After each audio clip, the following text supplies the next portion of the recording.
but just to give you an example of one, which is beat the greet. So that's someone walks in, we want to make sure we're greeting them before they get a chance to greet us. It's very easy, especially when you're the business owner Yep. and the business is your baby. You instantly go on the defense. Well, we couldn't have done that. No way. Um, one of the worst things you could say is, well, that's never happened. No one said that to us before. That could Yeah. never happen.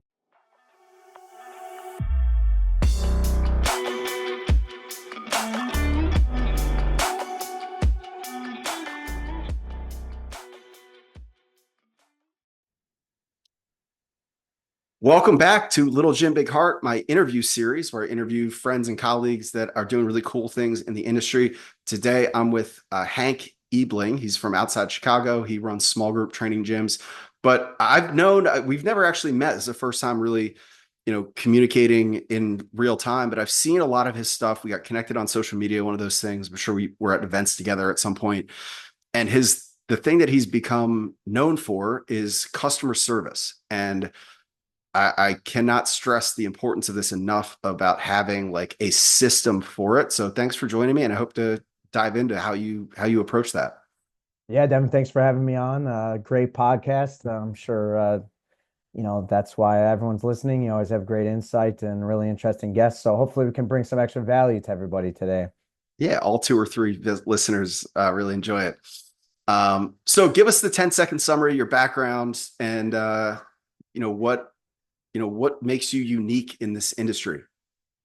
So I'll take you back in college. I actually went to college in Las Vegas, UNLV, kinesiology major, but I spent my entire time in college there working at the Venetian Hotel, Canyon Ranch Spa to be specific, sometime in the spa, sometime in the fitness center.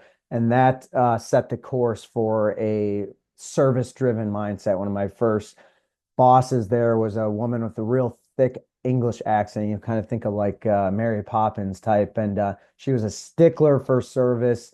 You're a college kid, you're kind of a meathead, you're just working out. What is she talking about? Body language, people come down the stairs where your hands are. You're just like, what is this lady? What's she talking about? I'm here to tell people how to bench.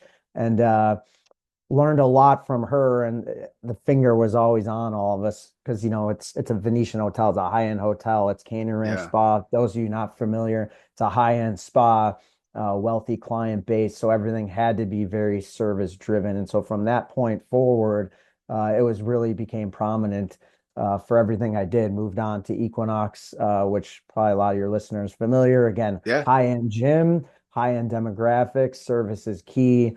Kind of use that as my competitive edge with the other trainers. And then that led me to where I am today, which is my gym, H4 Training. As you mentioned, we have two locations outside of Chicago. Nice. Yeah. Again, the service thing, it really is. I mean, there's a reason places like Chick-fil-A, Ritz-Carlton get such an unbelievable reputation. And it's not just by accident. It's not just because the chicken's good and like they have comfortable pillows in the beds. Like they are trained and it's a consistent service product. So how has that made a difference in your business? Like how has that approach been unique? I'm curious. I've never heard, obviously Equinox is known to be incredibly high end. Like, did they have a training system that you kind of learned and have evolved from, or was this something totally on your own? They actually didn't. They had a really good training onboard system from a trainer perspective, really Right. great knowledge, but not from a service. And I'd say most businesses, when I look at gyms, other businesses I've worked with, or just what you read on, probably, gosh, 80% of businesses I would say lack in the onboard process, specifics to service. Most people just assume Devin, he knows how to give people good Right. service. Michelle, she knows how to handle complaints, but that's just not the case because most businesses, and you and I, everyone else listening, majority of the people coming to work for you are probably young and they have not gone to a Porsche dealership. They haven't stayed at a Ritz-Carlton. They haven't gone to a high-end steakhouse. They don't know what that service looks like from a personal level. They have not experienced that. And then the other aspect they're going to be able to learn these things is at previous job experiences, which if they don't have any, well, then they didn't get that. And if they did have previous job work experience, we already mentioned most businesses flat out suck at it. So they don't have that. So that leaves one place, and that's going to be your business. So you can control that. You hear a lot of times now people will say, gosh, what's the deal with the younger generation or these new trainers or these new people on staff? They just don't get it.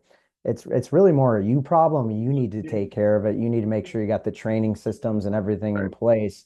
You can't just expect people coming to work for you just get it because it's not something that's taught regularly. Yeah, and it's so funny. We have the conversation all the time. Like anytime a manager or leader like really it gets frustrated with an employee a direct report of theirs, I'm always like, well, that's your direct report. Like you're the leader. So you either develop them or like you've got to cut the cord. I referenced the like just the football analogy. It's like you're the coach. Your job is to play the players and to develop the players. Like if the players don't perform, they come for the coach. So how are you developing the players? Um, so how do you train? Like what does the system look like? And then before even that, like how has customer service impacted the way you operate your business? And what do you think the edge is there at H4? So I think here's the thing, and hey, you and I take 100 people in a room and we say, does everybody in this room think the customer experience is important? Not one single person isn't going to raise their hand, right? I mean, it's common sense. However, is everybody in that room delivering not just good, Devin, because good just doesn't cut it, right? There's too much competition. If you say we got good customer service, our customer service is good, our experience is good, that just doesn't create buzz. That doesn't get talked about. So why aren't all these businesses then at that high end level? It usually comes down to two things, and it stems really from leadership, which number one is lack of priority. You might make service a priority day one because you're a new gym owner and you're scared and you're nervous and I got to do everything. But what happens on day 30, on month five, on year six, on year 20? Maybe the priority's not there anymore because you start to focus on other aspects of the business. And then the other part is going to be execution. You make it a priority, but you're not executing what you need to do. You're not hiring the right people. You don't have systems in place and you're failing there. Or the worst case would be you're not making a priority and not executing. So, number one, it's going to start with you. If you're listening, I know you know service is important, but is it something that you're preaching to your team every single day and making it a top priority? Or do you just get caught up in Facebook ads, Instagram ads? Let me just chase, chase, chase. Let's get the next person. Take a minute, take care of the people you have first.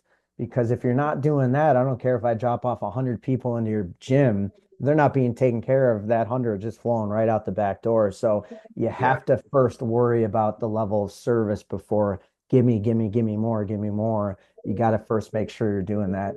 And it starts with you, the leader, and the mindset. And there's some things that I've come across in the past, and this is a big challenge, and I'm curious to hear your thoughts. The owner of the business can always bend the rules or they can, go above and beyond. If like a complaint comes directly to me, a lot of times I'll be the quick to refund or give, make whatever concession because I want to provide great service. Employees, a lot of times they're a little bit more like a sequential thinker, linear thinker. So they're like, well, they didn't give us 2 weeks notice for cancellation, so they have to do two. Like, that's our thing is like 2 weeks notice. So, but I'm like, yeah, but if you let them out, that's a rule that if you break it, that's a great service opportunity. You're more likely to get them back versus them leaving and being like, wow, that felt unfair. So, how do you rectify that from like a team standpoint? And this is where like the system is so important because there's so many scenarios. Uh, so I'll give you one example. We had a we had an athlete parent that reached out angry because it's very clear in our membership agreement that like if you're an athlete in our program and you need to cancel, the kid can't cancel. Like the parent has to send a letter in But too many parents are just like, go tell them that you're not coming back because of softball starting up. And they come in and they tell the coach. The coach is like, okay, tell your parent to email us. They never do. And then the parent assumes that their term membership was canceled. So this parent was angry because they were getting billed. They email us and we're like, well, we never got, the way it was handled was not the way I probably would have handled it on the outright. And it has nothing to do with the person that was handling it. It was just they were following the rules. So how do you rectify like when you can bend the rules versus not? Because it's not a decision tree that's as clean as like every scenario can be caught, or unless it is. Yeah, rules are important, but also you need them to bend, as you literally just said.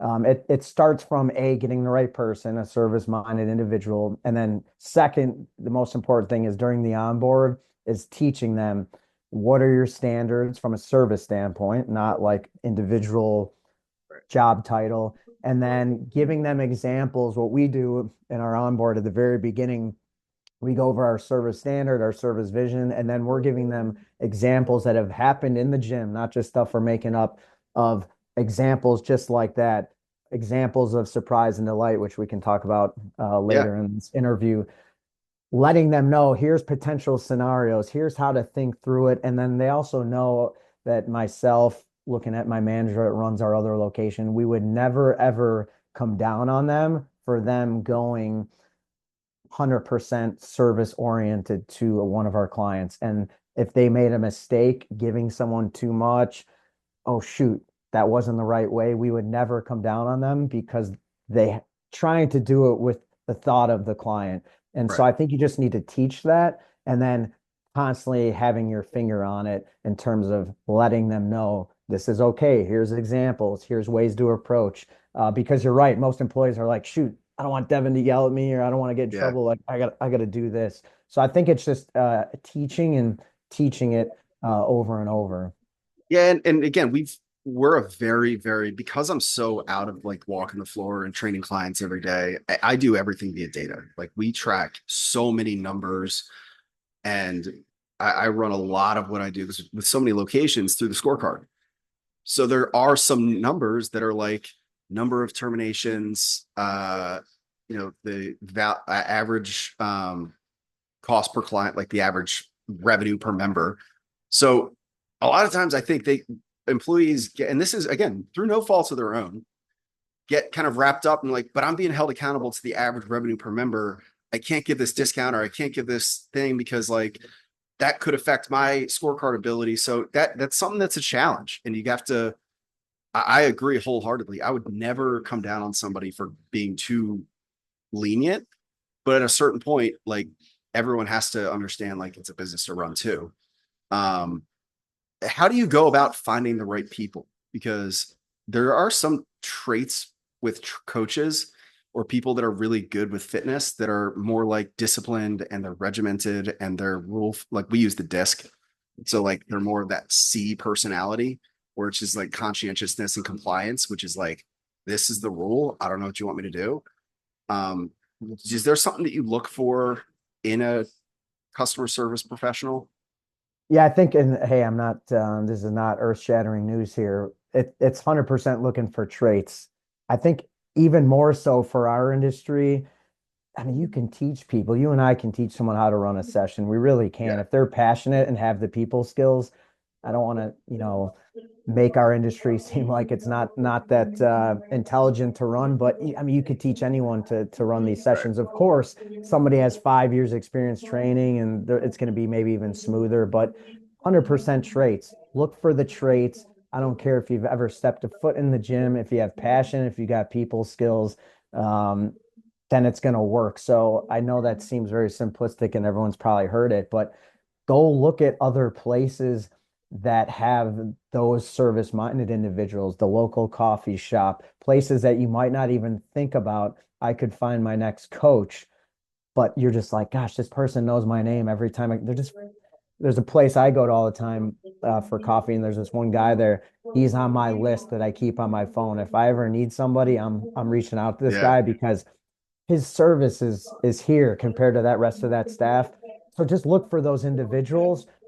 Keep a tab on your phone, and you just never know. But I know that's not a super scientific, earth-shattering thing to say, but I think a lot of people tend to forget about that. You know, Yeah. look for the traits, and then let everything else be taught. So I'll tell you one way that we've done this, and then I'm curious to hear how you apply this. Because again, when you're implementing change or you're trying to uh, develop a habit in your organization, like positive reinforcement is the best way to develop like a habit from your team. So Yes.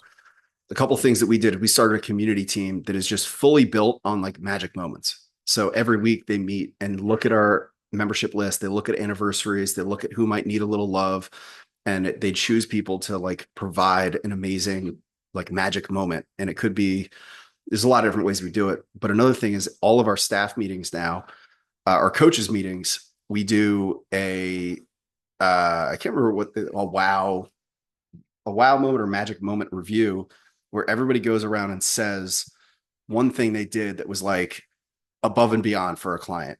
And we have little stickers that we give out, almost like football players, like every tackle they get, they'll load up their helmet with stickers. It's kind of the goal. And like, we're going to do a thing at the end of the year, whoever got the most stickers, because we vote on who won that week for like the magic moment.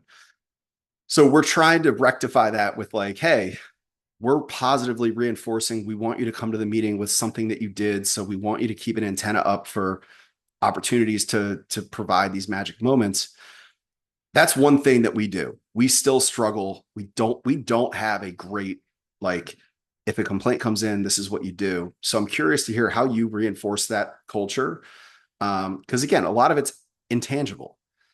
So how do you reinforce it? And then what type of systemization are you doing? And the last thing I'll say about that is like, if you do scale, the further you get from the product, the harder it is to influence and like teach that at the lowest level, because it's always going to be greatest coming from the founder, you know?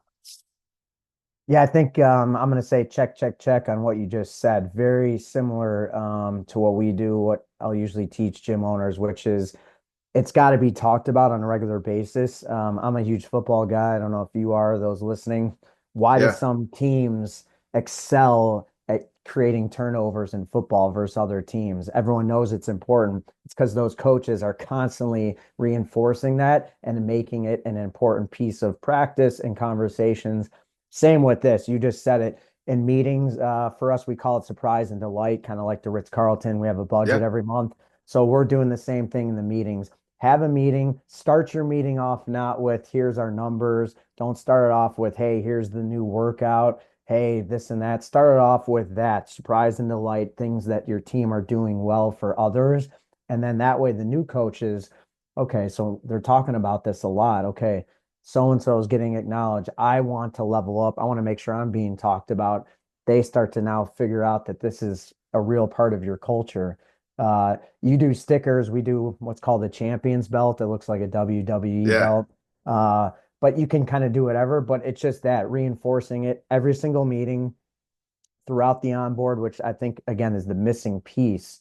Uh, a lot of you listening probably don't talk about service enough in your onboard. You probably talk about how to do a lunge, a million other things that have to do with fitness, which us workout nerds love, but I guarantee you're probably not talking enough about service to set the tone from day one, and then therefore it's hard moving forward. Yeah. We definitely don't. So it's definitely a really good reminder. So I am curious how you do systemize it. Because again, these things come in all shapes and sizes. It service shows up if a nervous client comes on their first day, like that could make all the difference with them signing up. It could be a complaint, it could be a billing issue, it could be just something that you do to surprise and delight. So how do you systemize that so that there is a process, there's something that you can train on? So, and I probably sound like a broken record, but it goes back to the onboard. I can't stress that enough how much it stems. So, just to give you an example, we don't have time to go through details of an onboard, but first day with someone of us, ignore your basics, put your jacket here, here's a fridge, here's how you clock in. That's given. Hopefully, you're talking about that as a business owner. So, let's put that aside. Next thing is 100% service and culture related. So it's what's the background of the gym, the culture, the history of it, core values. Hopefully you have them. Remember, core values are about your team, not necessarily about the Right. clients. And a lot of gym owners think, well, yeah, I got core values. That's my service standards. Two totally different things. So we'll talk on that. And then it's now going into a service vision statement, which is not a mission statement. It's essentially the service you want to deliver to your clients. So we talk about what that is. For us, it's care, commitment, and community. And then we go through our service standards. So we have over 10, generally 8 to 10 is probably good. We're at 12, but just to give you an example of one, which is beat the greet. So that's someone walks in, we want to make sure we're greeting them before they get a chance to greet us. Another Okay. one is world stops mentality. Devin and I are having a conversation. Here comes someone walking in the door. Our conversation becomes irrelevant, most important person in the room. Hence why we call it the world stops Yeah, mentality. that's So great. we teach on these points and then we give examples and scenarios of each one. So now you're starting to systemize, okay, this is the way of doing things. This is the approach. You're building a mindset. And then the first couple weeks of the onboard, we very little stress anything with training. We're trying to make sure that they're building relationships. They're getting to know people in the proper way that we want them to. And again, that's setting up a systematic way of ensuring that they're going to get a similar experience to when Devin trained them, who's been with the gym for 5 years. Yeah. And a big thing with that is we do something called Ford. So it's family, occupation, recreation, and dreams. So if you have a minimum relationship with someone, you know they're Ford. And it's easy Like with that. just a That's a one-on-one writer client. downer right there. Yeah, Ford. So it's again family, occupation, recreation, dreams you could think of as goals. It could be I want to lose 20 Right. pounds, I want to run a marathon one day. And so we talk about this, and then for the first couple of weeks, we will literally quiz them every week. Here you go, Devin. Here's 8 names. I know that you have come into contact with these individuals. I want to see how much of that forward you know. And if that person gives me basically nothing, that's a very easy way of feedback for them to go, oh shoot, okay, I guess I'm not on Yeah. the right page. And for us, we can see that as well. So Well, let that's me something we stop you like to do. because without perverting the magic of the customer service side of this, that is a genius business growth model as well. So I talk a lot about like the 4 R's, which is like ask consistently ask for referrals, reviews, reactivate, and reach out to current clients. But the forward thing is like if you know their family, you know what referral potential there is. If you know their occupation, you know if there's like joint venture opportunities or if there's referral opportunities from their work. If you know their what was it relationship R is recreation, and then D is recreation. dreams. So Yep. recreation, if it's an adult client and they like really enjoy going to football games, that's like a client gifting a wow opportunity. And then the dreams and goals is the upsell, supplement, cross sell opportunity. So that is an amazing. I love that framework for just being like, hey, you should know this stuff. It's going to make you just way more effective as a coach for so many reasons, but it's also going to help your business. So And you, without I mean, going just the business growth route, that's awesome.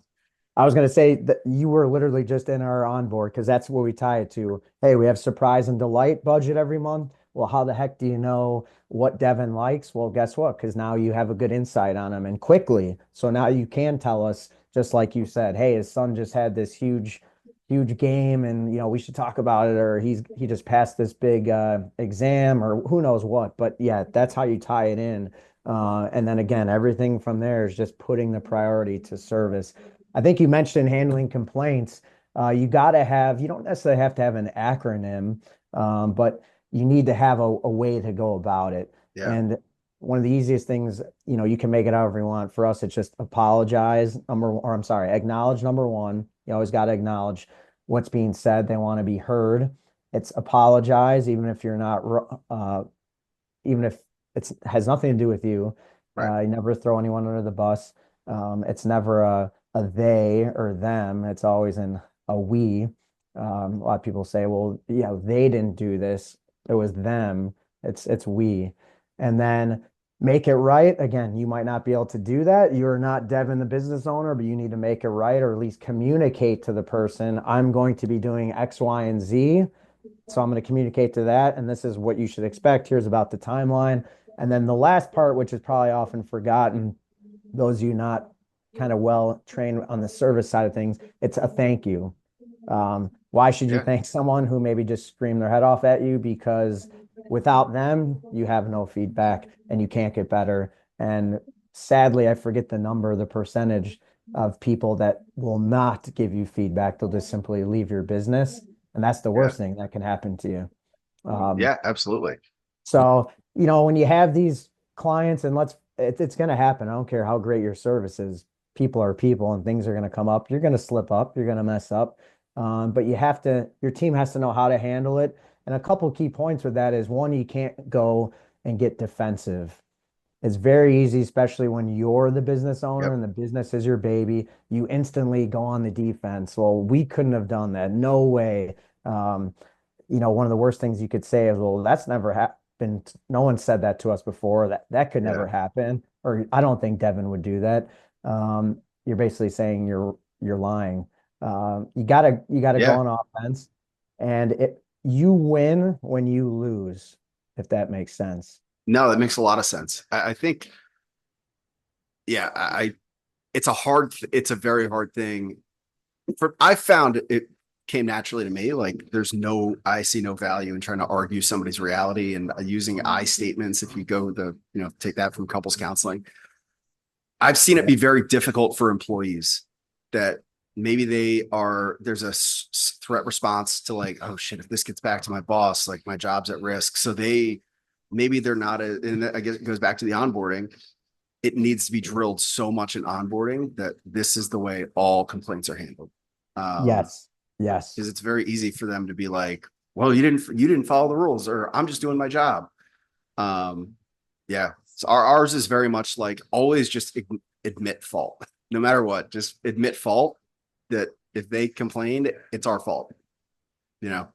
And one thing you got to teach your team is that delivering a high level service, it's exhausting. It's tough. It is not easy to Yeah. bring that energy, to always think that way, to deal with people that are maybe giving you a complaint or issue. So I think sometimes you have some empathy for your team. Just let them know, hey, this isn't going to be an easy thing, but that's also why not everyone does it. So just understand it's not personal attacks. If a client's coming after you, um, you take it personal as usually then when you get defensive.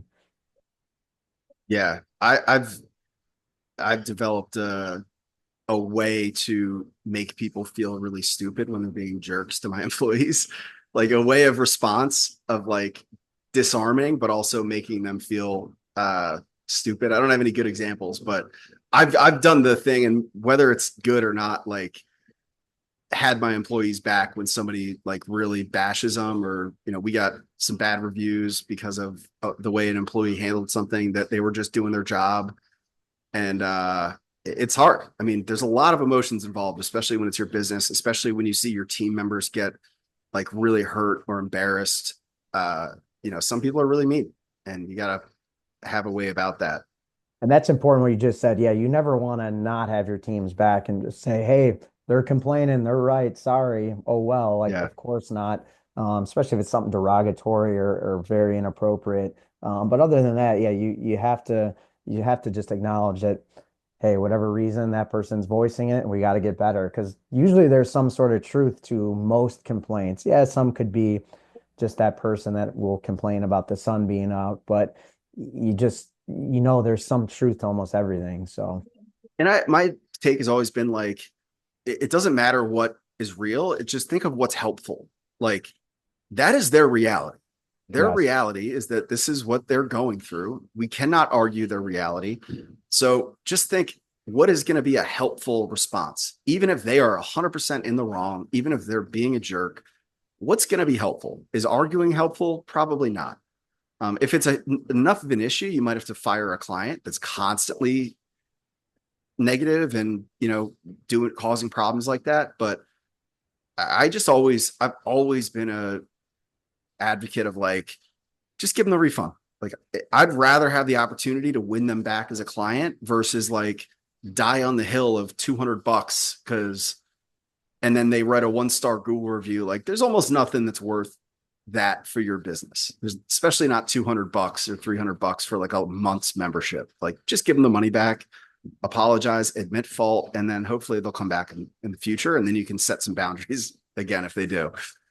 Yeah, a lot of what we're talking about, service and experience, it's a long-term play. It's not a Yes. short-term game. And the problem is most business owners, especially gym owners, have that short-term mindset. So just what you said, they would go, I don't want to be lose $200, or we were just talking about, they take it personal. They're not getting away with a free month.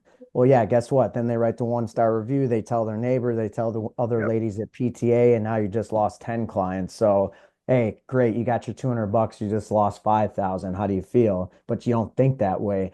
So it's a very long-term play, which can be tough, and that's why it often doesn't get prioritized because it's hard to really like see the exact numbers versus I just ran, $1,000 of Facebook ads. I see what the conversion Right. was like that, and it's a lot easier from a numbers standpoint. Yeah, and you're exactly right. And a lot of it is like you're taking some short-term L's with this. But when you think of the companies that are known for having the absolute best service, you're thinking Ritz-Carlton, Nordstrom is known to be like unbelievable with customer service. Costco, which is one of my favorite companies.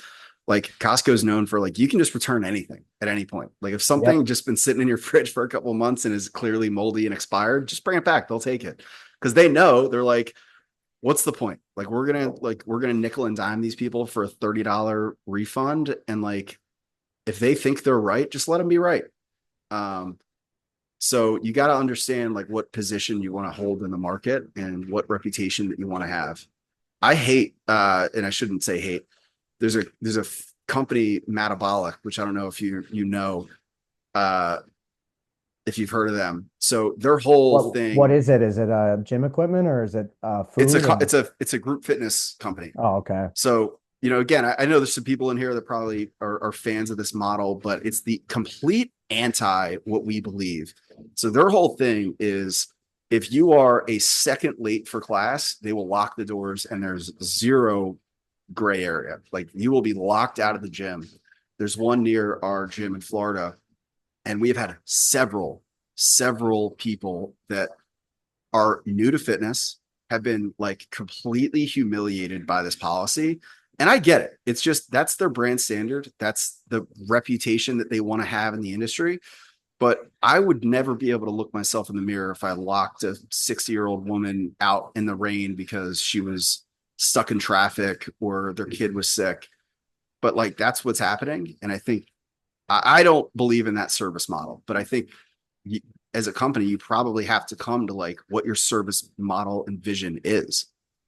Yeah, and I think clearly they don't understand who their client base because I think if it's like me and you and some gym guys, gym ladies, we don't care if the place is dirty, probably. We don't care if they're doing that. We're just there to Right. lift. But for most of your demographic, I'd say 99% of them that no, that's not what they want. I think for a while, Orange Theory too would give away your time slot, um, all different stuff like that. And the fact that the bar is so low for you as a business owner means you don't have to Yeah. jump that high to rate, so that's the good news. If you can just get it right, it's such a competitive advantage that's probably you're undervaluing. And this is something I think this relates. So one of my favorite books is I'm blank on the name. Danny Meyer setting the table? No. No, it's about social psychology. Um, Um, um, Sorry about that. Hopefully, Dan Ariely.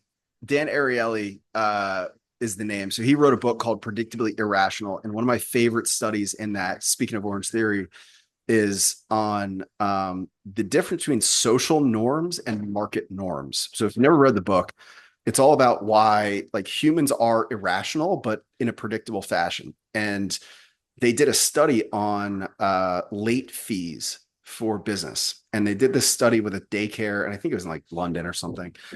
And they charged a late fee for parents picking up their kids. And it was like $5 for every 10 minutes that they were late.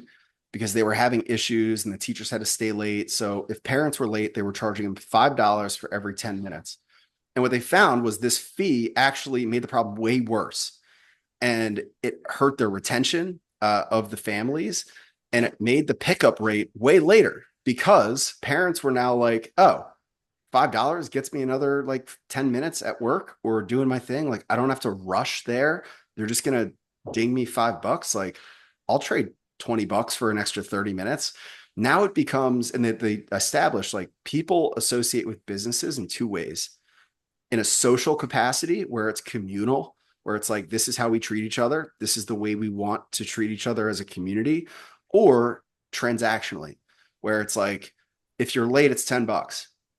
If you need to cancel, there's a 2-week fee, there's a 2-week period, or there's a cancellation fee, whatever.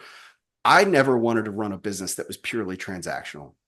We really wanted to establish that, like, we're not going to ding you. We're not going to ding you because there's no amount of $5 charges that's ever going to change the fact that we want you to respect our trainers. We want you to respect the time and commitment that we have for you.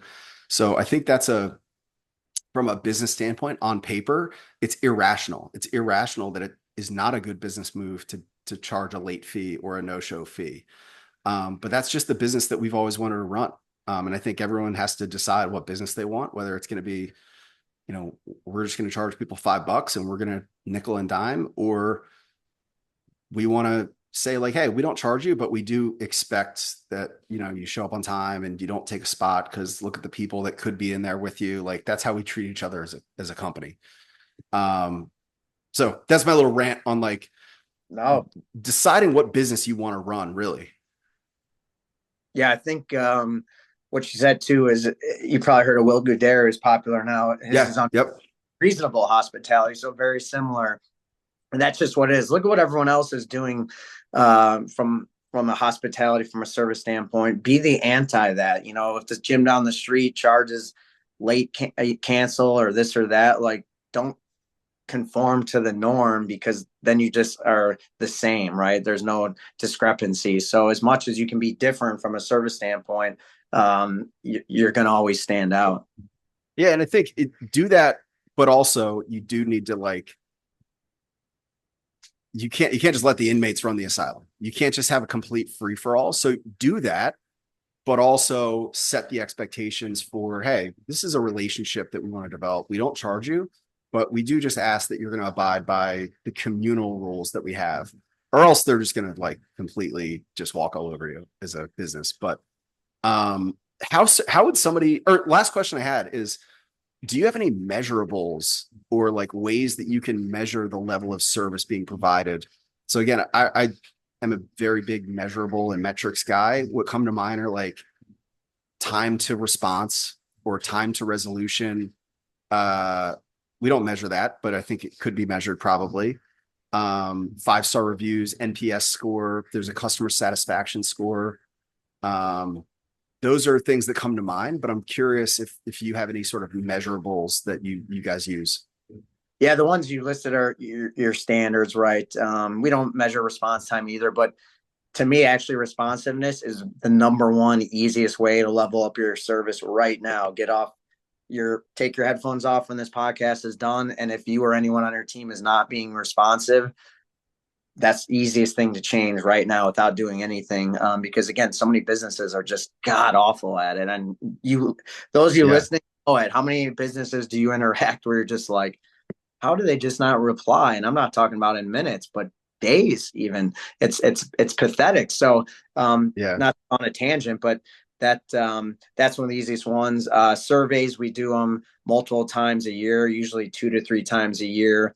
4 to 5 questions. We use that feedback, then we share with our team. So that helps us understand consistent questioning. So we know, hey, last year they gave us an average 9.2. This year they gave us 9.5. Hey, we went up a small amount or whatever it might be. So I think that's a big point. And I think you and I were talking before we went live here, just having your ears out there and seeing what clients are saying.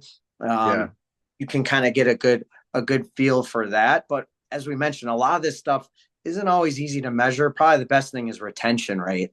Yeah. If you're struggling with retention rate, level up your service, and I'm almost going to guarantee that's going to change. That's probably the easiest thing to look at in terms of numbers, especially in what we do. Yeah.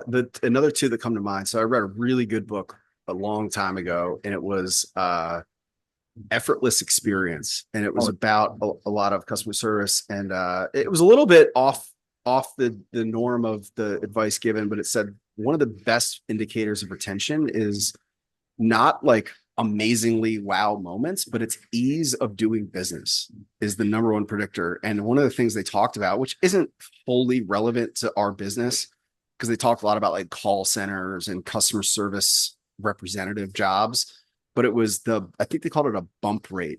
Like how many people get tossed around to when you're handling a complaint? Like if somebody comes to a trainer and the trainer's like, oh, I'll have the manager reach out, and then the manager reaches out, and then it goes to the admin. Like if you can just complete the whole process in with one person, that's an amazing customer service thing right there. Like if somebody goes to a trainer and is like, hey, I got to cancel, and the trainer handles the entire thing without being like, oh, you just got to email this person or email this person.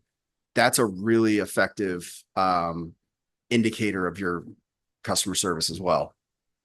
yeah, I mean, we talked a lot about wow moments and surprise and delight, but yes, that's it.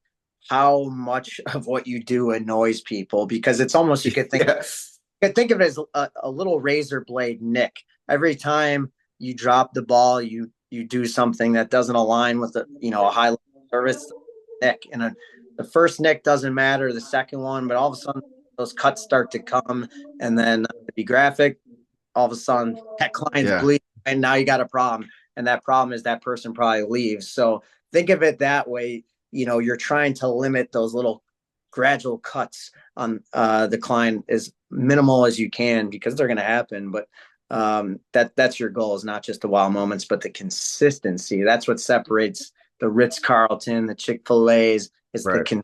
consistency, not, hey, great, you caught Devin on a great day, so the service was good. But 3 days later, that someone's cranky, he's not paying attention, so the service dips. That dip could be that only person's interaction that they have Yeah. with is too late. Yeah. So Two things come to mind, and then we can kind of land the plane on this, but another important part is like worry less about exceptional and just meet the expectations. Like don't worry too much about like everything's got to be above and beyond the expectation, and at least meet the expectation. And I think that's where people, when we talk about consistency, it's like whenever Devin's there, it's amazing, but the other trainers aren't that great. It's like just meet the expectation, and then you can go above. Like get the baseline good enough. But the last thing you mentioned, I forgot to. What's that? I was going to say something real quick, but go ahead. Yeah. No, say it. That's a common thing when talking to any business owners. They say that exact thing. When I am there, when I do it, it's really good. But when so and so, and that's just a dropping of the ball of development and teaching that you need to do. Yeah, no one's ever going to be you. You're the owner. You get it, of course, but you need to teach and develop people better from a service standpoint, so they're not such a big dip off of you, because we all know we're not going to be in the gym 24/7, or at least that should be your goal. Yeah. Well, and the last thing you mentioned, I think it was like a customer service budget or surprise and delight budget. How does that work? And how would somebody be able to apply that? Yeah, you can. This is straight steal it from Ritz Carlton, but you're applying it to your business as opposed to this ginormous hotel chain that has way more money than any of us probably ever will. Yeah. So what do? They have a budget of $2,500 per employee, which is insane when you think about it. Every employee is essentially Wow. empowered that if you need to have that moment of sending up strawberries for someone's anniversary. There's a famous story of a kid leaving it Yeah. was like Yep. teddy Teddy bears. bear or something. Yeah. Yep. And they get them one, they send it with pictures and whatever it might be. Each employee has those $2,500 up to that spend. So you need to modify that for your business. For us, we just do a simple number of 250 a month, which is not even a lot. That can be altered. We just do it because it's just slightly below what the average person spends. So that's how we do it. You could do it based off your own budget and what you have left over to work with after everything. But it's needs to have a number.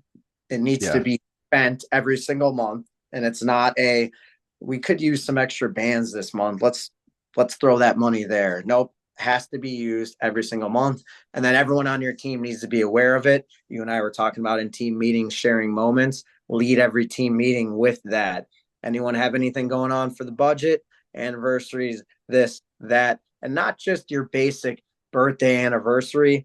It could be things, gosh, one of our trainers goes, I notice every time Devin's in the gym, he's been with us, what, 5, 6 years? He's had the same Nikes for 6 years. Let's buy the guy some shoes. We figure out which Yeah. size shoes. We're sending you new Nikes in your favorite color right to your house. So it doesn't always have to be Yeah. days anniversaries. It could be simple things. Yeah.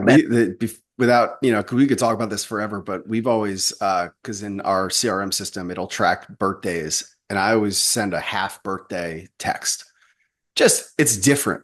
Everyone's messaging the person on their birthday, sending them gifts or whatever. Like the half birthday is something that is always going to stand out a little bit more and just be kind of a funny little touch point. And even though, I mean, this not off topic, but as you mentioned that, doing it off the normal, Yeah. hopefully is doing something for the holidays, a card, some sort of gift, depending on how many people you have, but some form of something. But what we've implemented since we've been open, probably heard of it, something called Christmas in July, but we implement that in Yeah. the gym because it's the exact same thing. Most businesses are just spewing you with gifts during the holidays, but not in June and July. So that's a great time to stand out, even if it's something very simple. Just a thank you card, even to everybody. Get your team involved. Everyone write one. Have a little template that you can slightly personalize. But you want to always be doing the anti other businesses. Yeah. Yeah. Well, listen, Hank, if anybody wants to, get in touch with you, I know you're doing some speaking, some consulting. What's the best way for them to reach out and, what could you offer the market? Yeah, best thing, just social media. Honestly, you can find me on Instagram, Hank Ebeling. Find me on LinkedIn. If you want to shoot me an email, you go Hank at my full name, hankebeling.com. You could, I'm sure he'll have it in the show notes. That's probably the best way. Love to connect, love to chat with you. And remember, your clients aren't just comparing your service to the gym next door. They're comparing you to the grocery store they go to the movie Yep. theater, the car dealership. They're comparing you to all the other things that they're buying and the experiences they're having with your gym. And that often gets forgot, but don't forget, it's not just you versus Orange Theory or the YMCA or Joe's Gym. It's Yeah. you, everybody in their buying circle. Yeah, absolutely. It's a really good book called Marketing to the Entitled Customer. And I read it a long time. It's probably worth a reread, but it's like, hey, people are incredibly entitled these days. Like they used to have to flag down a cab. Now they can book an Uber, from their phone. They used to have to go to the grocery store. Now it can be delivered to their house. So just like you said, like you're not just marketing and trying to provide service at the level of a gym, but people have very, very high expectations for the way businesses run these days. So, try to stand out. So And a thank you, lot, Hank. This is awesome. yeah, Yeah. and a lot of us have those clients that are kind of a higher demographic. So if everything they're doing in life has this level of experience and your gym's here, what do you think's going to eventually happen? So yeah, it's Yep. been great. Hey, we could probably go back and forth on this all day, but appreciate it. Hopefully everyone got some value and remember, lead with service, make it a priority every single day, not just when it's convenient for your business. Thank you.